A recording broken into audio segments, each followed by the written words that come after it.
there's much we'll never know about the way the Norman conquest impacted upon Crowhurst, we can be confident, however, that the ancient yew which stands outside this church was here in 1066.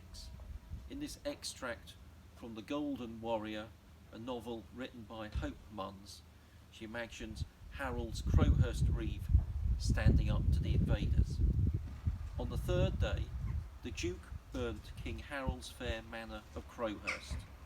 Harold's Reeve had buried his lord's treasures under the great yew in the churchyard. Nor would he fly and leave the house unguarded. He and his men were taken. Not a soul would tell William where the spoil was hidden.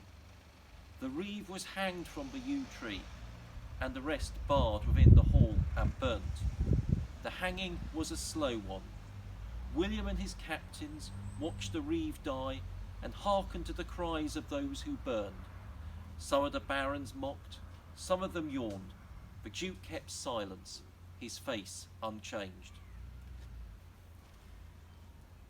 Edith the Fair, Harold's handfast wife, may well be the richly dressed woman fleeing the burning house on the bare tapestry.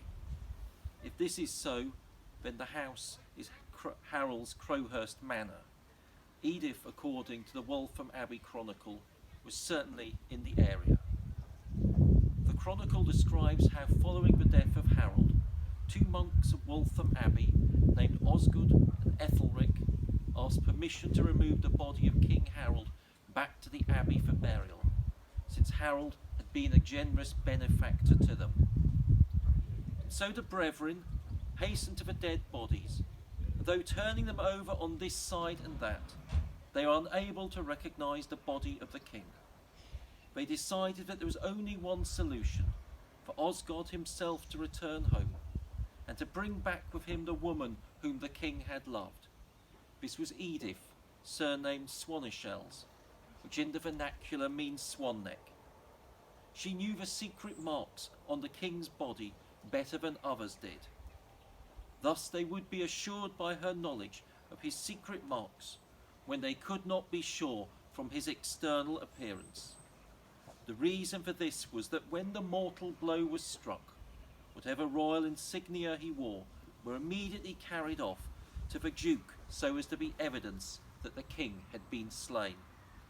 When Osgood had brought the woman, she pointed out the king's body among the heaps of dead from several identifying marks. The body was placed by the brethren themselves upon a bier, and many of a company of Norman warriors paid their respects to the body all the way to Battlebridge, as it is now called.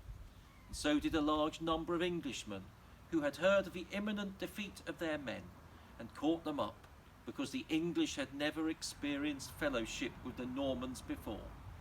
They brought the body to Waltham, and buried it with great honour, where without any doubt he has lain at rest until the present day.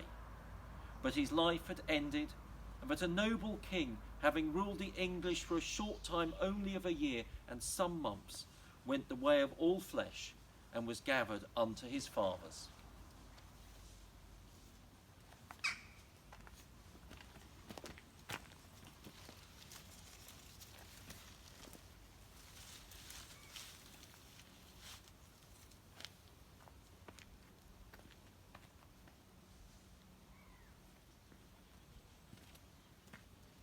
O Jesus, God and Saviour, thou didst take on thee the sin of Adam and taste death, that thou mightest deliver men therefore. O compassionate one, in the courts of thy saints, give rest to those who have suffered, in that thou art gracious, for thou only art good, and lovest all mankind.